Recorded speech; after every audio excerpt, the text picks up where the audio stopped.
Muy buenas noches a todos. En esta noche voy a dar la clase teórica programada con el tema el examen físico y su confiabilidad. Soy el doctor Meliton Quispe y el día de hoy voy a compartirles el siguiente temario. Vamos a hablar sobre la introducción, vamos a hablar un poquitito sobre la propedéutica en relación a la inspección, a la palpación, su sensibilidad, su especificidad, la percusión, la auscultación y finalmente la confiabilidad de los hallazgos. Vamos a empezar. Vamos a decir que inicialmente la práctica médica siempre ha sido catalogada como una de las mejores prácticas y el médico por eso se ha ganado el sitial que hoy en día se lo da. Y esto ha sido en base a su capacidad que tiene para poder indagar y según su indagación poder realizar una adecuada exploración física. Y en base a toda su exploración física, poder llegar a un diagnóstico y lo más importante, a un tratamiento, puesto que es lo que la mayoría de los pacientes acuden para encontrar una solución a un problema. Y básicamente en base a eso, desde la medicina antigua siempre se ha basado en el acrónimo denominado primero ver, luego tocar y luego escuchar, que han cementado o han dado las bases de lo que se conoce como inspección, palpación, percusión y auscultación. Y todo esto ha denotado porque el médico siempre ha tenido un entrenamiento para agudizar todos sus sentidos y con la destreza de sus sentidos poder obtener información que le pudiera ayudar a llegar a la búsqueda específica de elementos que le ayuden a descartar o reforzar hipótesis. En base a eso, antiguamente se mandaba mucho lo que se llamaba el método hipotético deductivo. Ante un hallazgo, el médico generaba una hipótesis y deducía las posibles causas que se pudieran generar ante ese hallazgo y daba una respuesta. Hoy en día se basa que toda la exploración clínica se siga respetando ese método hipotético deductivo, ¿ya? Y que la parte práctica médica, que si bien antiguamente era muy notorio de un médico, hoy en día se ha perdido esa capacidad del médico. Y hoy en día el médico solamente se basa en considerarlo como un médico que pide. Conocemos muy bien que si tal vez muchos hemos acudido a una consulta, pues lo primero que hacen es si ves y va un paciente y le dice, me duele la barriga, orden de ecografía. Estoy tosiendo, orden de radiografía. Y se ha perdido esa capacidad, se ha perdido esa experticia, se ha perdido ese respeto que se tenía al médico, porque el médico antiguamente no pedía, sabíamos que anteriormente no existían tampoco estos estudios, y como no pedía, pues él podía inferir sus resultados, que si bien muchos, como decimos, llegaban a dar a un diagnóstico y un tratamiento adecuado, muchos tampoco, puesto que vamos a ver a lo largo de la charla del día de hoy, que existen muchas lo que se conoce como discrepancia. Y ante esta discrepancia, pues han venido y han tratado de suplantar esa capacidad del médico por estudios tecnológicos.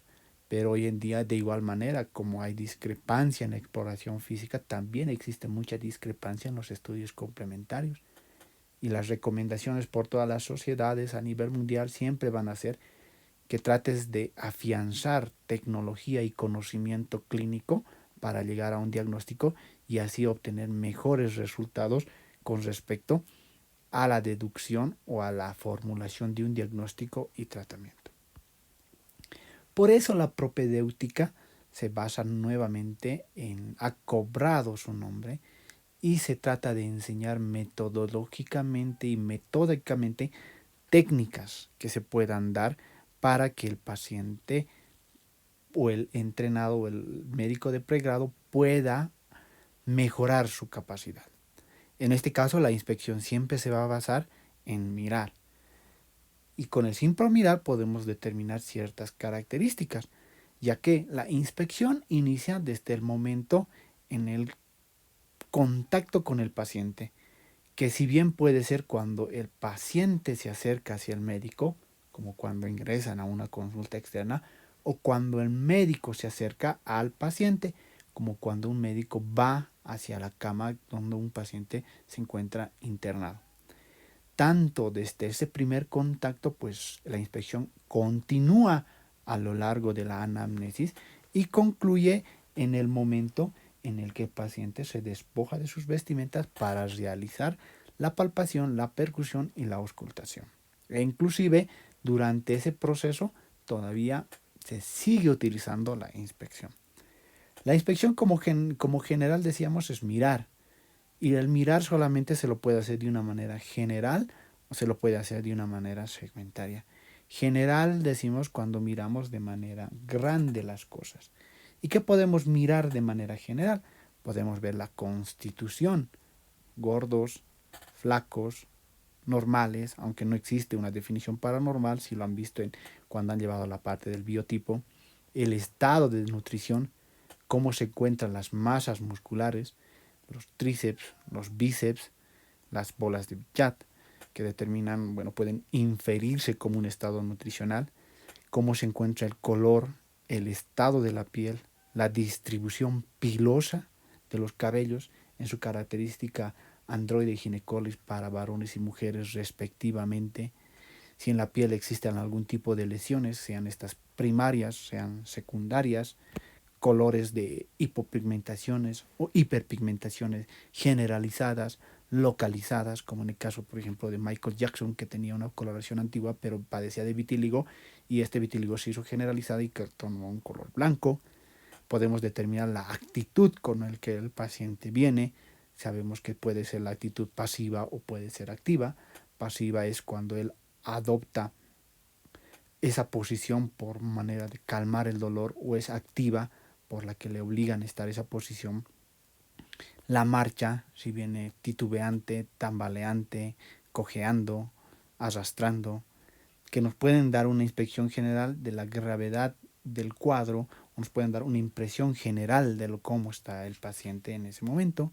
Podemos realizar posteriormente una inspección segmentaria, determinados sistemas, como por ejemplo podemos determinar una inspección de la cavidad orofaringea, cuando tú le pides que abra la boca y ves las características de la orofaringe, los pilares, las amígdalas, la pared posterior, y ves si existe algún grado de eritema, presencia de secreciones, de tonsolitos y otras alteraciones que te pueden hacer indagar hacia un proceso infeccioso. Puedes determinar asimetrías, continuando con el ejemplo de la orofaringe, si la úvula se desplaza hacia derecha o hacia izquierda, o se queda central, que nos determina algún tipo de parálisis, deformaciones como tal, un hombro más alto, un hombro más bajo, en la famosa escápula alada, por decirles, o lesiones específicas que se puedan presentar. Entonces la inspección es como la visión general del paciente de sus características. Posterior a eso se le sigue la famosa palpación. Y la palpación es nada más que la apreciación manual de lo que estamos. Para esto ya utilizamos lo que es el tacto. En este caso, para la palpación, bueno, pues uno valora la sensibilidad, temperatura, formas, tamaños, consistencias, situaciones, movimientos que los vamos a ir desglosando paulatinamente. Generalmente la palpación se los realiza sobre los tegumentos, y cuando se los realiza apoyando la palma de la mano sobre la superficie del tegumento se denomina palpación, a diferencia del tacto, que es cuando tú introduces un dedo sobre orificios naturales, como por ejemplo en el tacto vaginal o en el tacto rectal. Esto ya se lo denomina tacto. La palpación a su vez puede ser monomanual cuando empleas solamente una mano, o bimanual cuando empleas las dos manos, que pueden ser con manos separadas o pueden ser las manos juntas o apoyados los pulgares, a lo que se denomina como palpación bimanual con sobrepuesta o también yuxtapuesta como tal. Y a su vez también la palpación puede ser de una manera de palpación superficial, como cuando nomás apoyas la mano y recorres toda la superficie en tórax o en abdomen, y en abdomen esa maniobra se lo conoce como la maniobra escultora de Merlo. O puedes realizarla como una palpación profunda cuando ya ejerces una cierta presión sobre la sobre el segmento y realizas algo tratando de percibir a situaciones con órganos más profundos. Generalmente la palpación profunda se los realiza más en lo que es en el abdomen. Y de toda esta palpación lo que vamos a determinar generalmente es la sensibilidad. Y la sensibilidad está determinada por la presencia de dolor. Sabemos que se pueden determinar con la palpación los determinados puntos dolorosos, a lo que se denomina como hiperestesia o hiperalgesia. Cuando pasas por una superficie y ejerciendo una leve presión pasas y el paciente dice ¡au! Y te duele.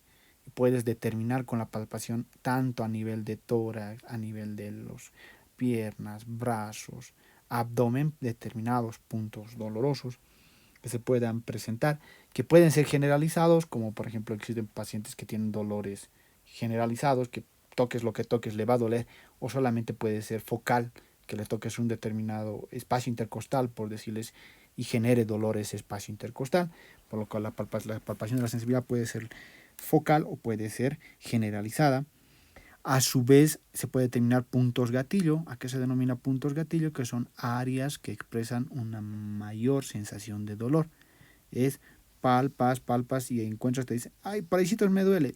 Paras y tú realizas una pequeña, ejerces fuerza sobre esa área y determinas un mayor grado de dolor. Ahí se denomina puntos gatillo. Generalmente los puntos gatillo están más localizados a nivel cervical en las famosas cefaleas tensionales. Y siempre la palpación de la sensibilidad va a ser un complemento a la exploración neurológica.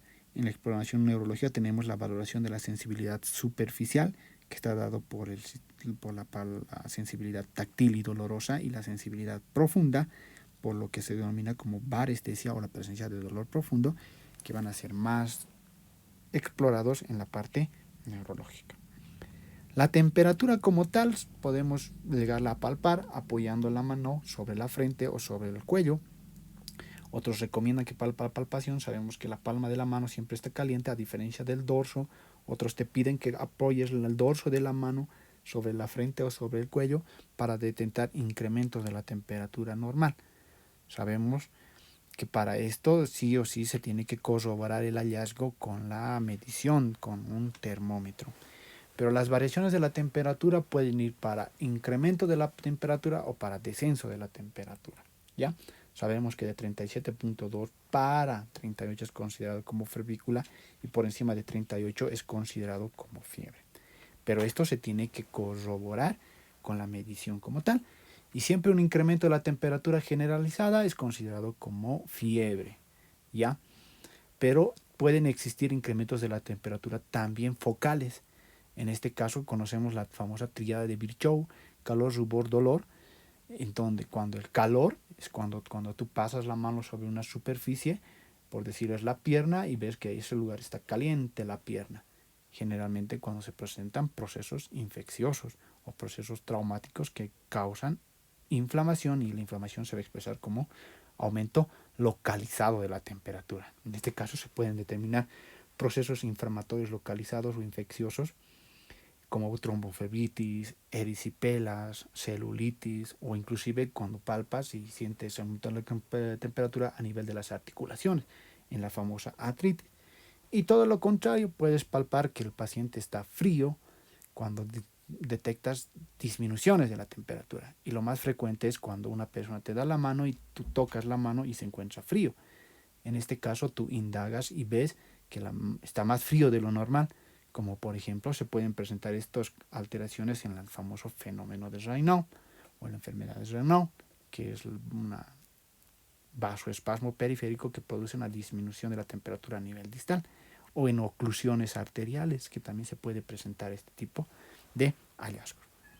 La otra característica de la palpación es detectar forma, tamaño, consistencias y situación, que generalmente esto ya es en la palpación de vísceras o de órganos como tal, en abdomen, que pueden ser el hígado, el vaso, los riñones, vísceras huecas, como por ejemplo el estómago, que pueden llegarse a palpar. Y para llegarse a palpar estos órganos, pues tenemos dos conceptos que tienen diferencia en lo que se refiere a lo que es dos tipos de movimientos.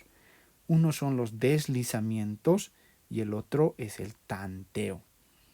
El deslizamiento se dice cuando tú apoyas la palma de la mano paralelo a la superficie cutánea y realizas movimientos. La típica deslizamiento es la maniobra escultora de Merlo, que les decía anteriormente.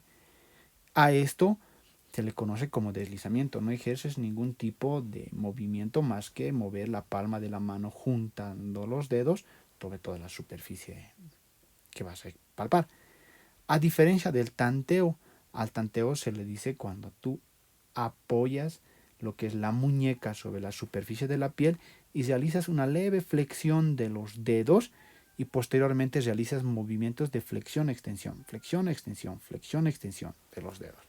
Y cuando realizas este movimiento de flexión-extensión es como si intentaras que las yemas de los dedos o la punta de los dedos llegara a tocar algo a nivel abdominal. Generalmente se lo realiza más el tanteo. Se dice que el tanteo se debería de hacer de abajo hacia arriba, de la parte abdominal baja hacia arriba. Cuando tú intentas palpar el polo inferior del vaso, el borde inferior del hígado, cuando estás tratando de hallar o visceromegalias en especialmente. En este caso, existen otras técnicas que sí se pueden emplear para métodos, maniobras se llaman distractivas a nivel abdominal para disminuir ciertas características como por ejemplo la tensión de la pared abdominal para que se pueda hacer más fácil el tanteo, ¿ya? Entonces que también se puede utilizar estos dos tipos de movimientos, pero a la palpación no solamente se pueden utilizar estos dos tipos de movimientos, sino es que la palpación en sí como tal puede determinar, puede percibir ciertos tipos de movimientos, como por ejemplo las vibraciones, los latidos y los movimientos respiratorios. Las vibraciones generalmente son sensaciones de estremecimiento percibidas en la superficie a nivel del tórax. A nivel del tórax se pueden percibir las denominadas vibraciones vocales, que es cuando se le pide al paciente emita un tono grave o repita un tono grave, como por ejemplo el 33 o el tren y otras palabras que pueden ser empleadas y que se ven en semiología de tórax. En este caso tú puedes permitir cómo vibra el pulmón a la emisión de este tipo de palabras. También dentro de las vibraciones se pueden percibir los conocidos frémitos, que es como turbulencias que se producen a nivel de un vaso cuando palpa uno un vaso en pacientes que portan generalmente las famosas fístulas arteriovenosas en pacientes con enfermedad renal crónica en estadio terminal y en programa de hemodiálisis, que se pueden palpar estos famosos frémitos. Y finalmente, como vibración también se puede palpar lo que es el frote a nivel pleural o a nivel cardíaco en el frote pericárdico pleural respectivamente, que es como si se percibiera como si dos hojas se deslizaran entre sí. Los latidos como tal es fácilmente palpable cuando se enseña la técnica de la palpación del pulso, ¿no? Con las tres características de los tres dedos que están en oposición, en palpatorio y en resistencia, se pueden palpar lo que son los latidos. Otros latidos aparte del pulso que se pueden palpar son los famosos choque de punta, que se lo puede hacer aplicando la palma de la mano en el quinto espacio intercostal, línea medio axilar, y se pueden palpar los latidos precordiales. También se pueden palpar otros latidos aneurismáticos en los famosos, como se puede palpar un pulso saltón o un pulso Seller, que es casi similar a la palpación de un latidos aneurismáticos. Y finalmente se pueden palpar los movimientos respiratorios en las famosas técnicas de amplexión y amplexación, en la semiología respiratoria, que son maniobras de valoración de la expansión pulmonar. Y a nivel abdominal también se puede palpar lo que es el desplazamiento inspiratorio aplicando la palma de la mano a nivel de epigastrio, y muchos clínicos decían que se puede sentir como el diafragma bate hacia abajo o desciende hacia abajo en una inspiración profunda. Luego tenemos a la percusión. Básicamente la percusión tiene una fuerte implicancia en su generación en relación a la vibración de cuerpos elásticos que van a emitir ondas sonoras y estas ondas sonoras van a generar un determinado sonido. Este sonido como tal generado puede ser percibido a nivel de la superficie cutánea en forma cuando tú aplicas una cierta fuerza o realizas un pequeño golpe suave sobre la superficie, generalmente sobre tórax o sobre abdomen, ¿ya? Entonces el tono percutorio va a reflejar fundamentalmente la libertad que tiene un cierto órgano para vibrar y generar este sonido percibido. La percusión como tal puede ser directa, cuando tú solamente agarras los dedos y con una pequeña flexión golpeas sobre el tórax, sobre el abdomen, o puede ser indirecta, como vemos ahí en las gráficas, que una mano se coloca sobre la superficie y la otra mano percute sobre la mano que se encuentra en la superficie, en la famosa técnica dígito-digital. Y que esta percusión va a generar 3 tipos de sonidos fundamentales y 2 sucedáneos. Los 3 sonidos fundamentales son la sonoridad, la matidez y el timpanismo, y los sucedáneos que se pueden obtener a partir de estos 3 son la submatidez y la sonoridad. Cada de los 3 tipos de sonidos se expresan tienen una mayor predominancia en un determinado sistema. La sonoridad es más percibida a nivel de lo que es el pulmón, y es un sonido que se emite de una manera, de un tono bajo, una duración prolongada y una intensidad fuerte, que sabemos que el pulmón tiene unas características anatómicas particulares, que está compuesto por aire y agua, y que esto da una sonoridad a la percusión característica de aire y agua, que se denomina sonoridad. A su vez, la matidez es todo lo contrario. La matidez es un sonido de escasa intensidad, de un tono más alto y una duración breve. Es como se percute o se siente cuando tú percutes un órgano sólido o una superficie sólida, como percutir una mesa, si logran escuchar. Sólido. Cuando tú percutes un sólido, generalmente se denomina matidez, y donde se puede percibir más la matidez a nivel hepático o a nivel del área esplénica.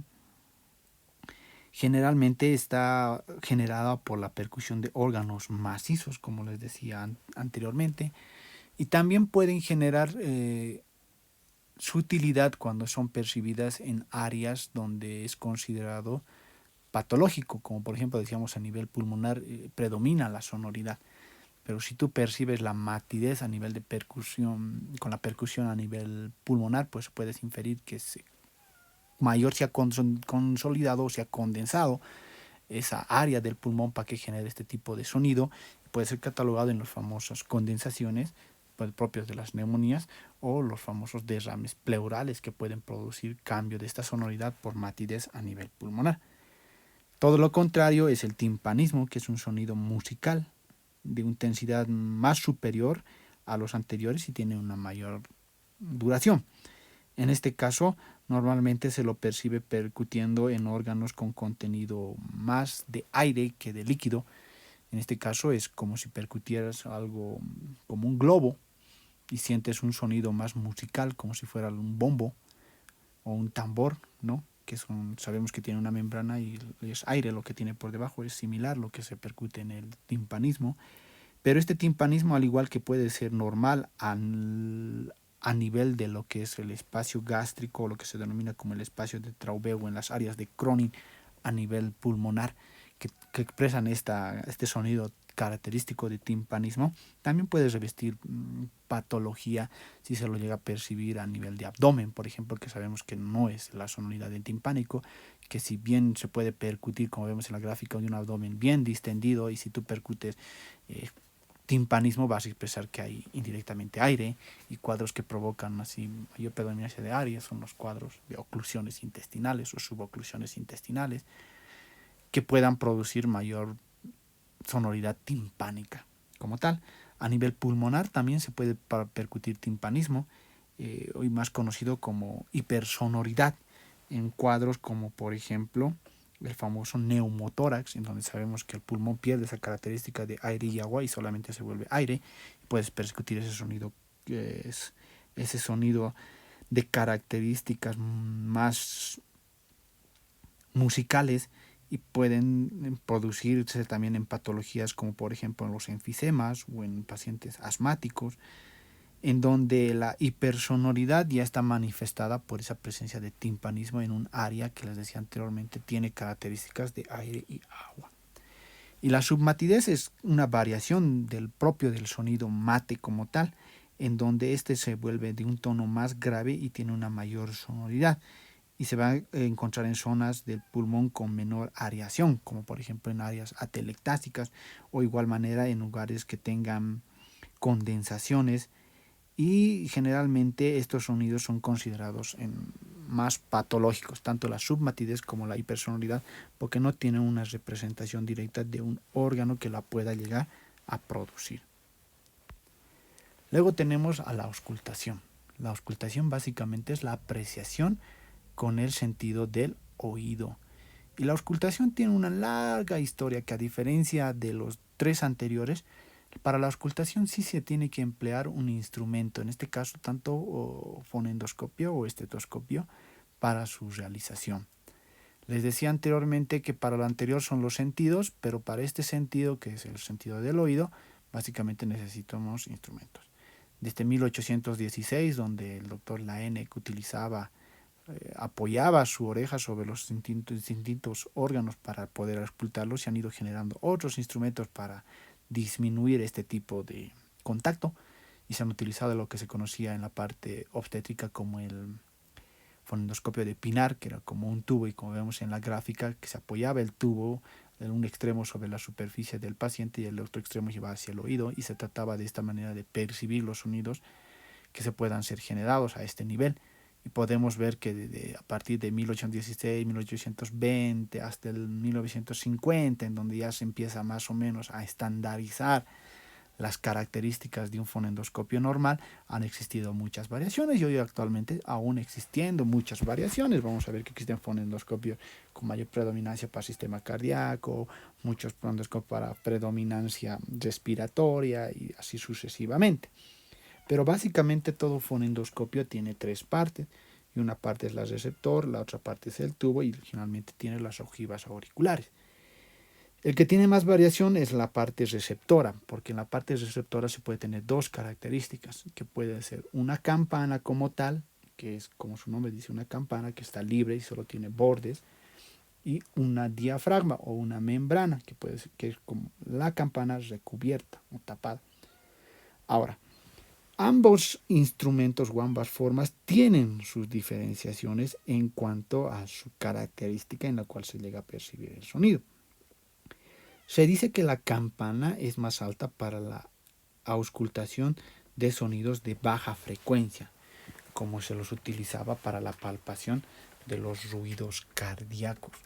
En los ruidos cardíacos lo que se palpa más generalmente son los conocidos terceros ruidos o ruidos de galope o los famosos soplos, que con la campana, al tener esa característica, estos sonidos de ser sonidos de baja frecuencia son más fácil percibibles, a diferencia de lo que se conoce como la diafragma o la membrana, que tiene una capacidad de detectar sonidos de frecuencia más elevada, como los que son producidos a nivel pulmonar.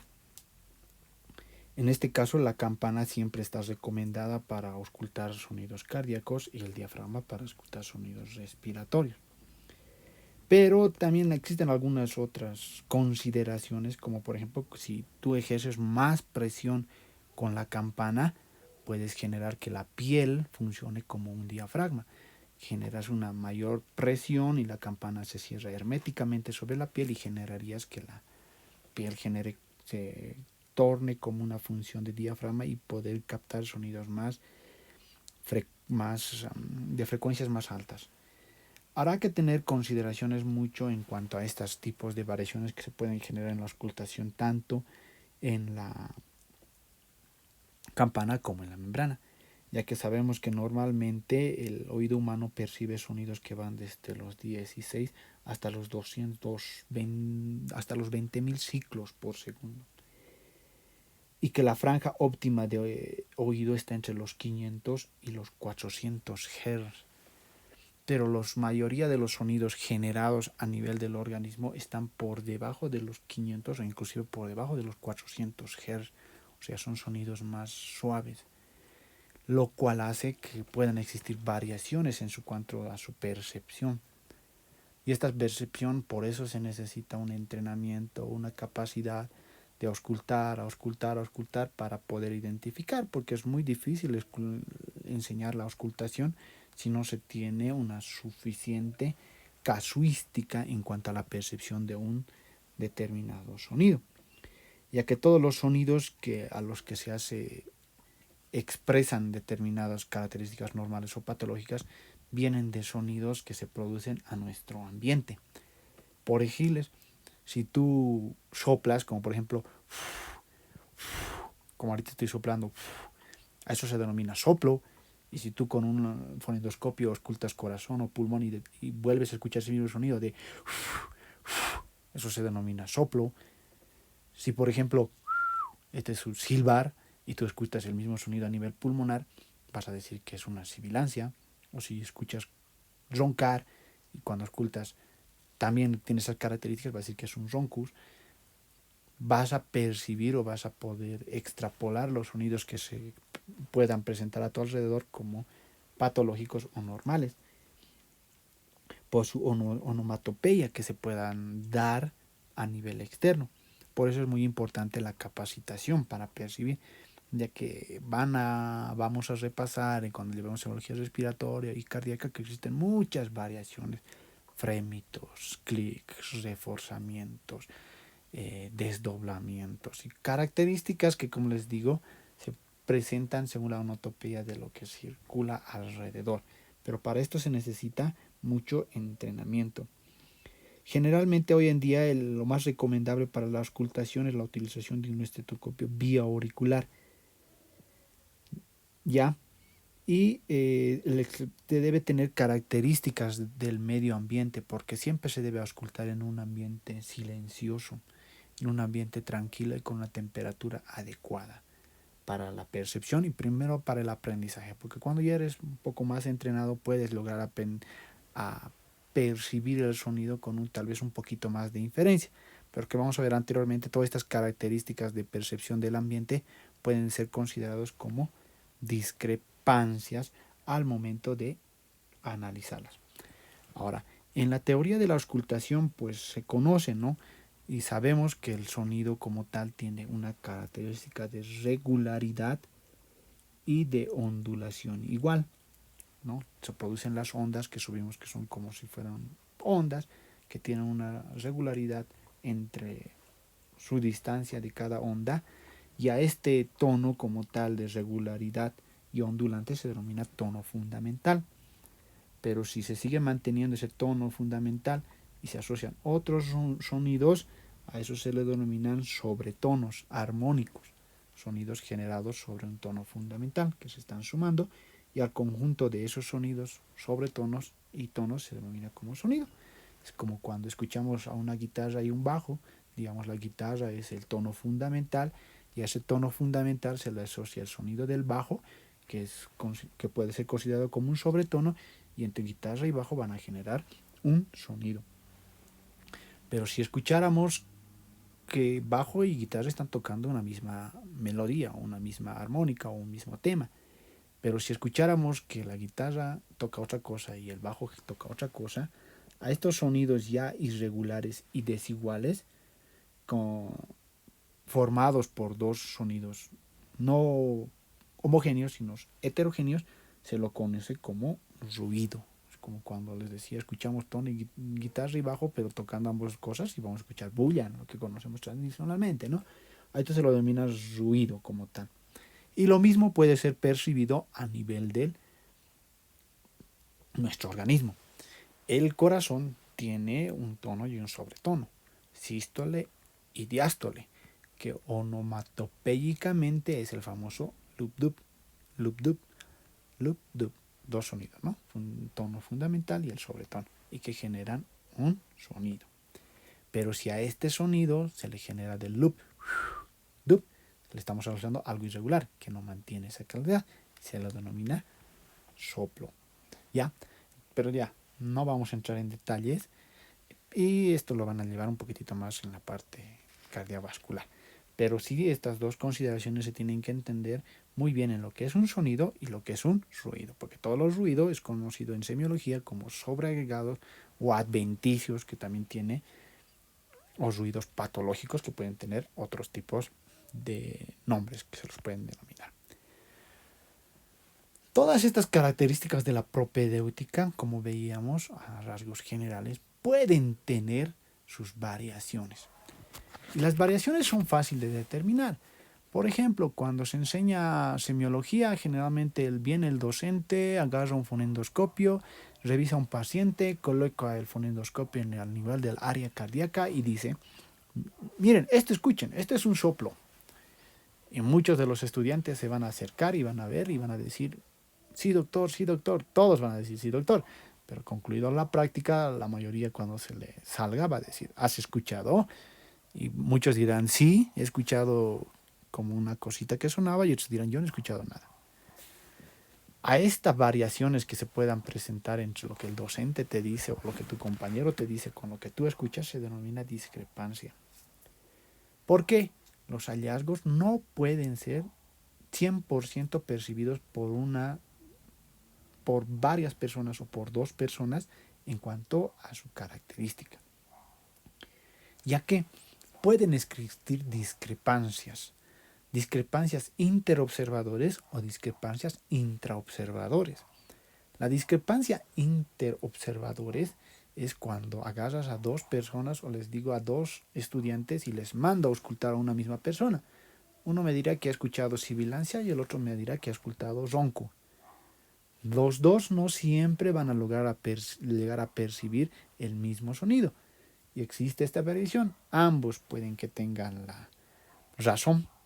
Ambos están escuchando sonidos patológicos, pero la característica del sonido por el otro es percibido como un silbido y el otro es percibido como un ronco. A esto se denomina discrepancia interobservador. Ahora, la discrepancia también puede ser intraobservador, en decir que yo primerito le he auscultado y he escuchado sibilancia, pero han pasado 30 minutos y le he vuelto a escuchar, pero ahora escucho roncos. Y digo, antes he escuchado sibilancia y ahora escuchamos ronco.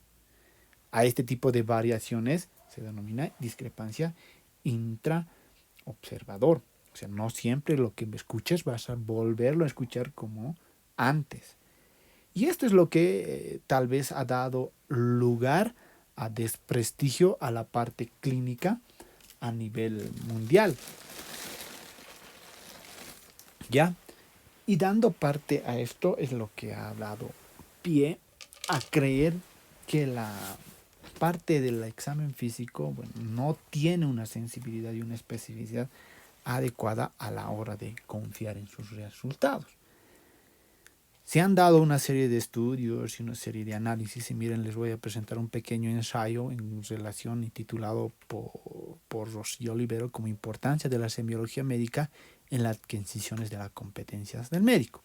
Un estudio que lo han realizado en Perú, en estudiantes de tercer año de semiología a los cuales se les ha enseñado una metodología sistematizada, adaptada, respetando condiciones de pudor, derecho de intimidad y confiabilidad a todos a 52 estudiantes, en donde básicamente se les ha repartido en dos salas de medicina interna para que ellos realicen la exploración clínica, la anamnesis, lleguen a un diagnóstico, aplicando la semiotecnia, la propedéutica, su impresión clínica y los estudios complementarios. Básicamente ellos han utilizado estudios básicos, tensiómetro, termómetro, estetoscopio, martillo, percutor y equipo de otorrino.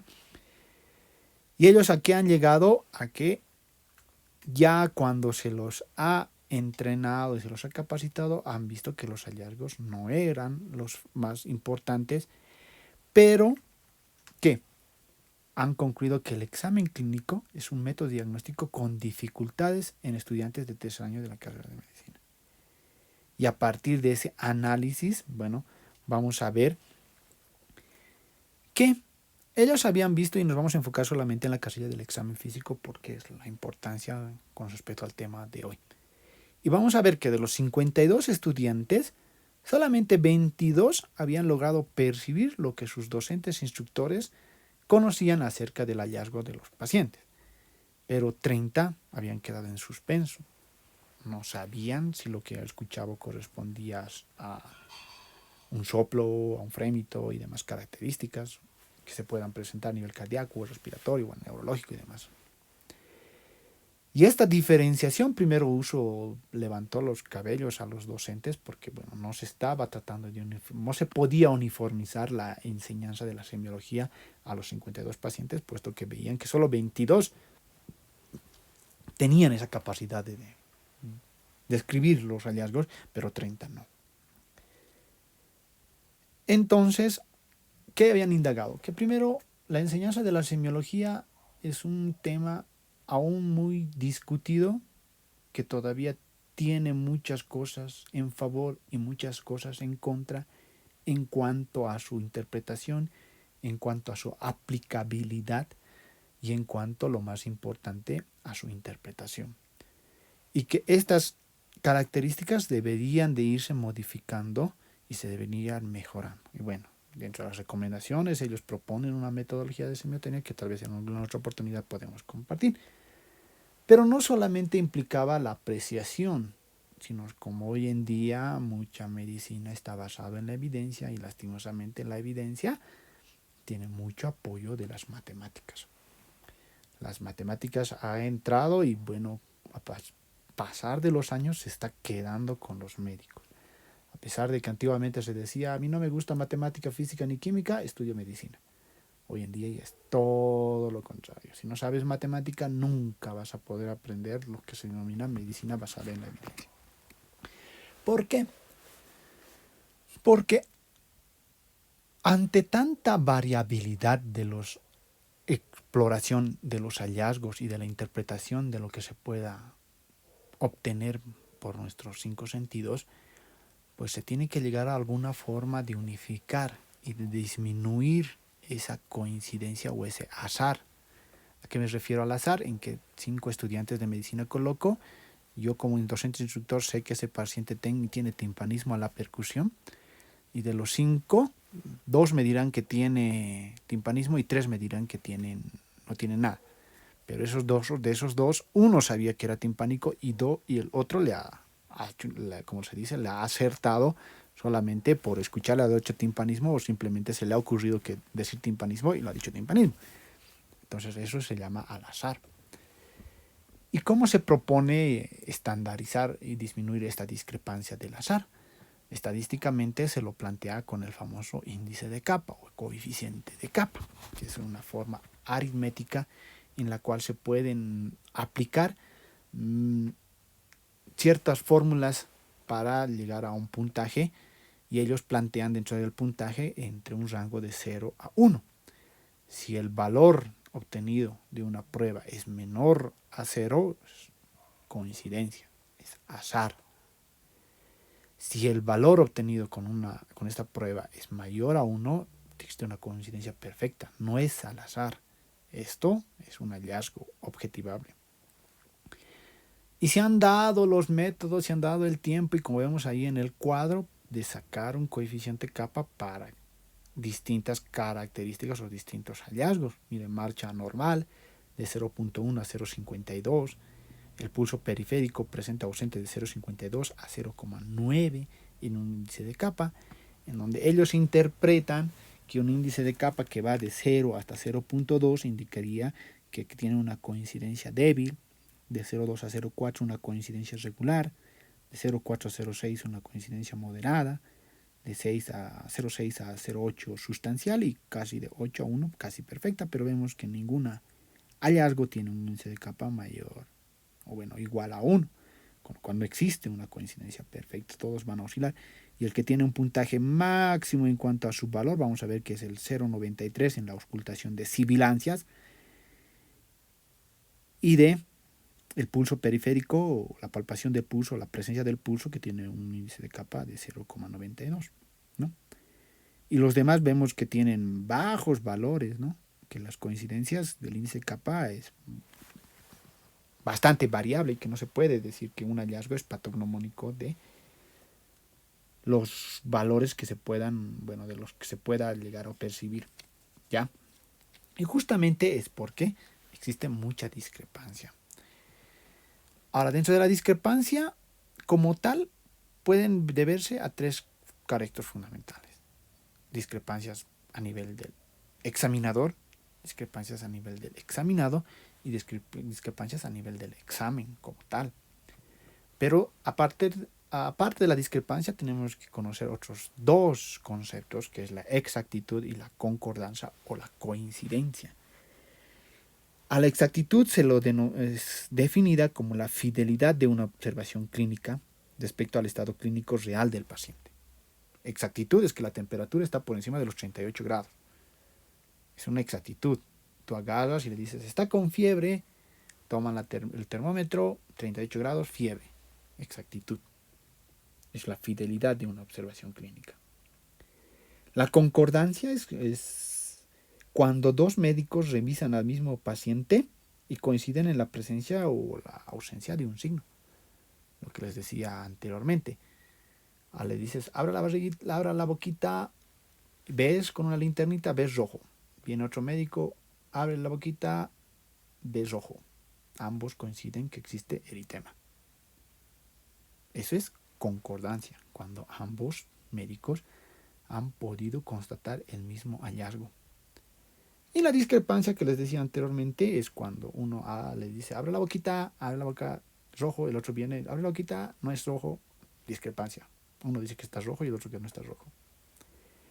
Ahora les decía anteriormente, la discrepancia puede provenir del examinador, del médico, el que realiza la exploración clínica. Y dentro de estas discrepancias pueden encontrar la variación de la biológica de los sentidos. Otros son muy buenos con las actividades manuales, otros son muy buenos escuchando, otros son muy buenos viendo, otros son muy buenos sintiendo. Ahora, dentro de esta variación de la capacidad de percibir entre las personas, también pueden haber otros factores que hacen percibir, disminuyen esta capacidad de percepción del examinador. Por decirle, una persona que está realizando guardia de 48 horas ya está cansado, no se ha alimentado bien, no ha dormido bien. Esto puede hacer que varíen su capacidad de percibir las cosas, lo que puede generar discrepancia en las observaciones encontradas. Otro tipo de discrepancia del examinador es la tendencia a registrar inferencias en el lugar de la evidencia. Generalmente se lo puede denominar como inferencia sensorial, o que cuando el paciente registra o transforma una idea debido a una inferencia. Como por ejemplo, se enseña en la parte clínica que todo dolor torácico izquierdo que tiene una irradiación hacia la mandíbula, hacia el brazo, es sinónimo a infarto agudo de miocardio. Y esta característica puede hacer inferir al médico que cuando se le presente un paciente le dice, estoy viniendo por dolor, le pregunta al médico, ¿qué lugar te duele? Me duele el lado izquierdo de mi pecho. Y él indirectamente va a inferir que dolor en el pecho izquierdo, que tiene que tener irradiación a la mandíbula y al brazo, y ya. Va a tratar de asociar ese dolor de izquierdo con un infarto agudo de miocardio. ¿Y qué le va a decir?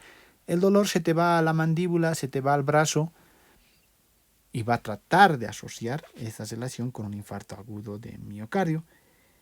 Pero sabemos que no solamente tiene que cumplir esa característica del dolor, el infarto agudo de miocardio, porque que una persona de 20 años te venga con esas características de dolor o que tú infieras que tiene esa radiación típica, pues uno de 20 años es difícil que se infarte. Tiene que cumplir otras características antes de considerarlo como un síndrome coronario, como un dolor por angina. Entonces, esa enseñanza de patrones, de ritmos que se puedan dar en determinadas patologías o con determinados síntomas pueden hacer generar inferencias, ¿ya? Y que pueden traer como tal sacar conclusiones equívocas o un aumento para realizar un diagnóstico adecuado. Lo mismo ocurre con las famosas salmonelosis, ¿no? Todo lo que tiene diarrea y fiebre, salmonelosis. O fiebre tifoidea. Todos tienen fiebre tifoidea. Todos tienen salmonelosis por diarrea y fiebre. Pero es inferencia porque has aprendido que un paciente con diarrea y fiebre, la mayor frecuencia es salmonelosis, pero no siempre es salmonelosis. A eso se denomina una tendencia a registrar inferencias en lugar de evidencia. Tratas de buscarle una relación. Luego tenemos lo que se encuentran sujetos a esquemas de clasificaciones diagnósticas. Generalmente estas clasificaciones vienen a ser a puntos de corte similares a las inferencias. Generalmente tiene también mucha implicancia a la forma de enseñar o de aprender. Entre esto podemos decir, por ejemplo, a esquemas de clasificaciones diagnósticas.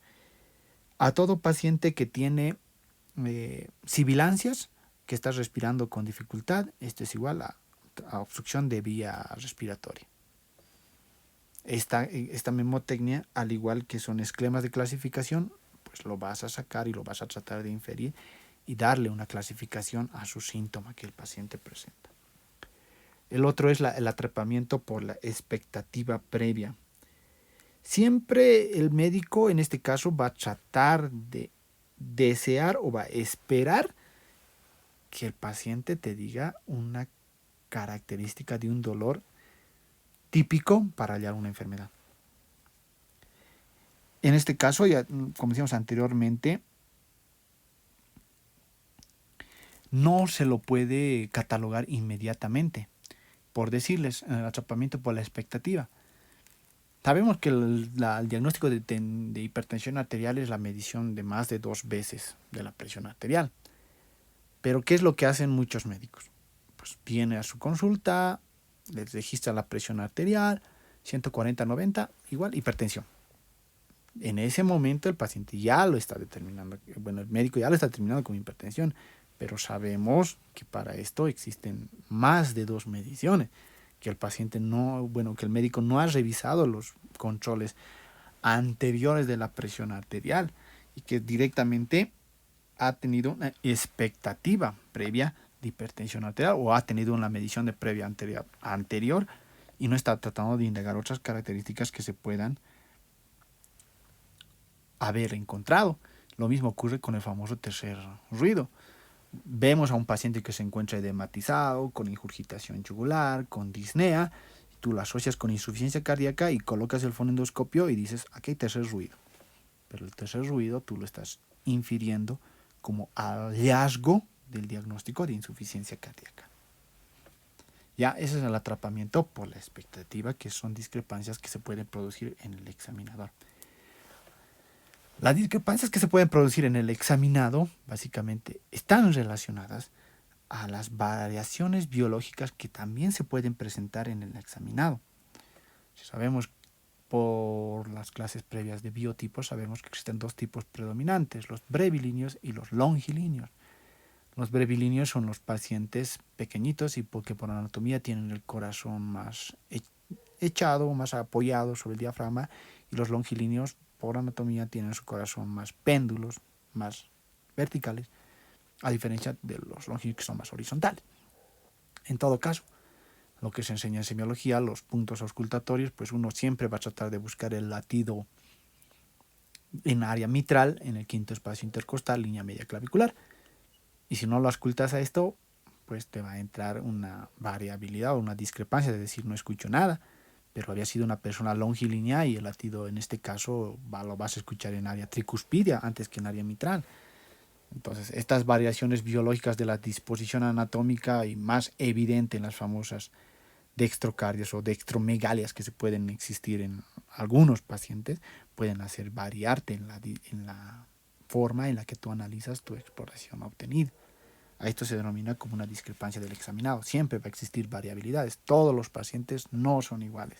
Cada paciente es particular en cuanto a su presentación clínica y en cuanto a su evolución. O sea, que todo paciente, que viene por un dolor abdominal, no todos van a ser apendicitis, ni todos van a ser colecistitis. Cada quien tiene una variabilidad y la colecistitis de un paciente va a ser muy distinto a la colecistitis de otro paciente. No tienen que cumplir necesariamente los mismos requisitos, porque la variabilidad biológica de tolerancia al dolor igual es distinta entre pacientes. Otra característica que no se toma en cuenta por falta de escuchar es que muchos pacientes ya vienen con medicación. Tomando el mismo ejemplo de dolor abdominal, Otros vienen con una dolor, se han acercado primero a una farmacia, el cual le ha dado un antiespasmódico y tomando el antiespasmódico ha ido a su valoración médica, viene el médico, les revisa y no encuentra dolor. Pero el médico no había inferido, no había indagado que se había tomado un antiespasmódico previo que podía sesgar la exploración o el examen o la anamnesis que se estaba teniendo en ese momento y que puede ser un origen de discrepancia. ¿Ya?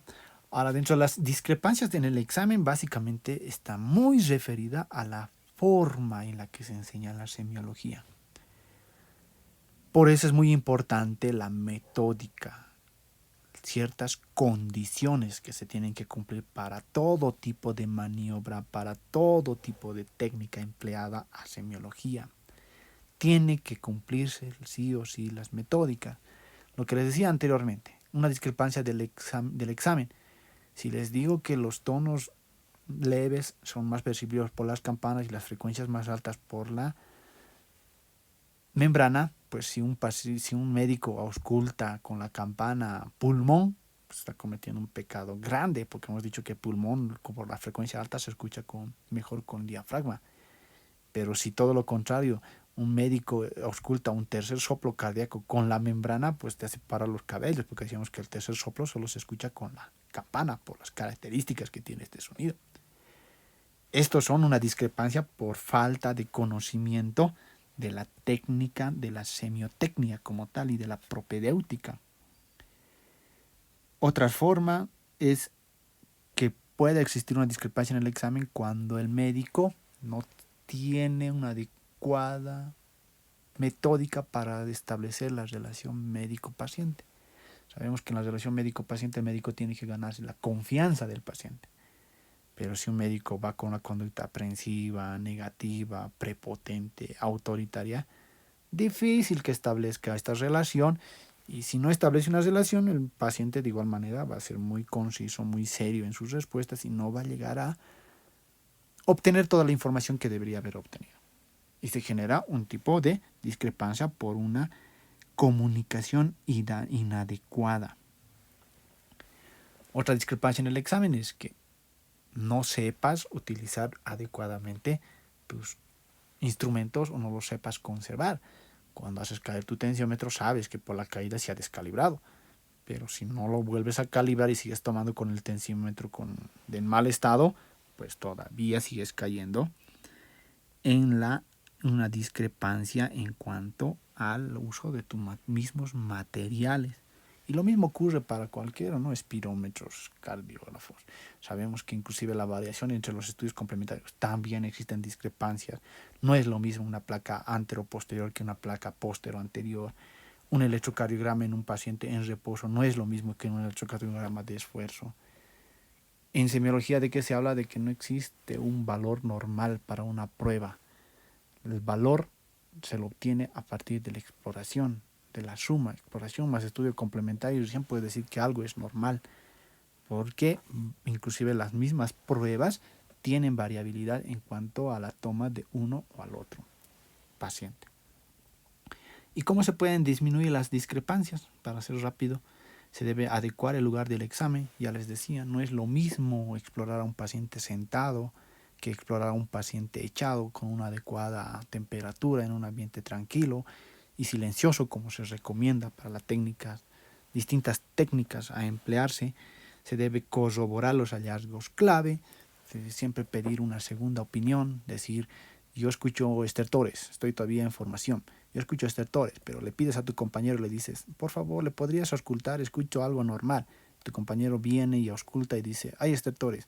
Y ambos han coincidido, sí, yo también he escuchado estertores. Estertores más estertores, estás disminuyendo la discrepancia interobservador y intraobservador de lo que hallazgos. Se debe corroborar los hallazgos clave. Por eso hoy en día se habla ya de equipos multidisciplinarios. No implica solamente una sola especialidad, ni un solo médico en el diagnóstico de pacientes con patología. ¿Ya?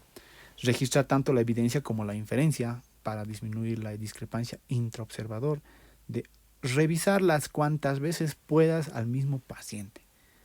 Puede que registres en unos soplos, en el otro roncus, en el otro sibilancias, pero registrarlos en cada. Si en la mayoría tú has registrado que es roncus, pues es roncus.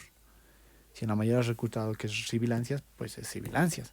Pero siempre debes tratar de revisar las más veces que puedas y cada hallazgo registrarla.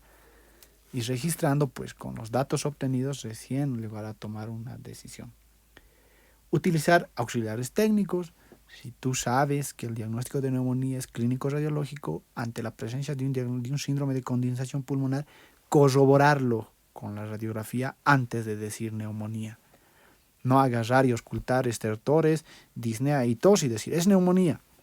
No todo síndrome de condensación o no toda tos, estertores crepitantes ni fiebre es neumonía. Puede ser una bronquitis, puede ser una atelectasia, pero no todo hallazgo clínico es un diagnóstico certero.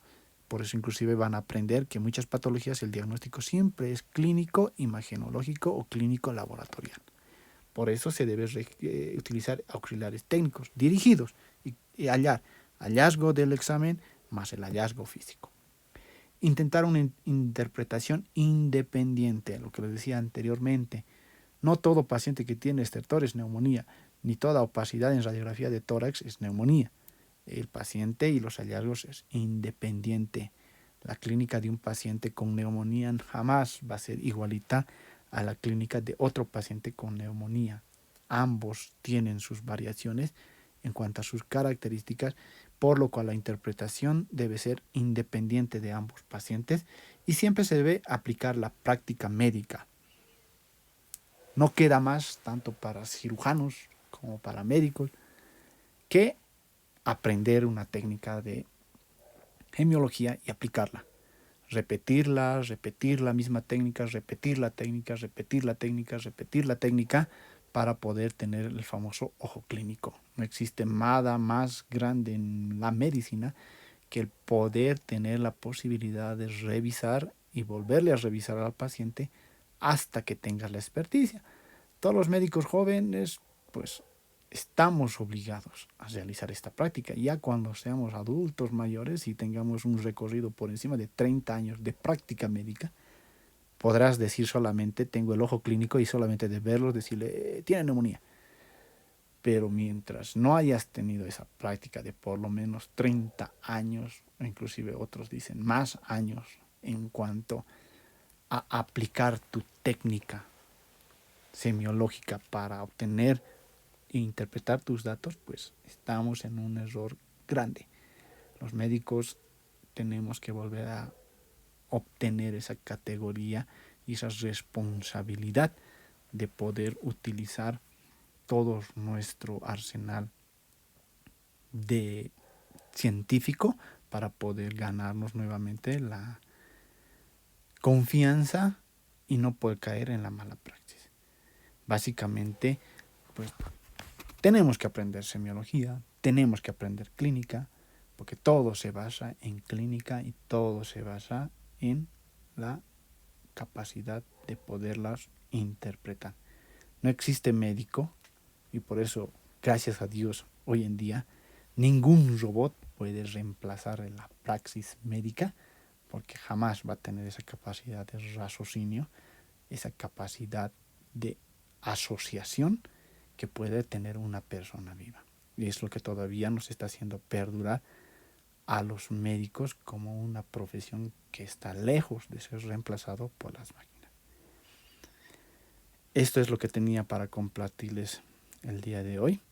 Cualquier sugerencia, cualquier duda, bueno, con los representantes tienen mi número. Estoy dispuesto a aclarar y poder ampliar algunos puntos de la presente clase.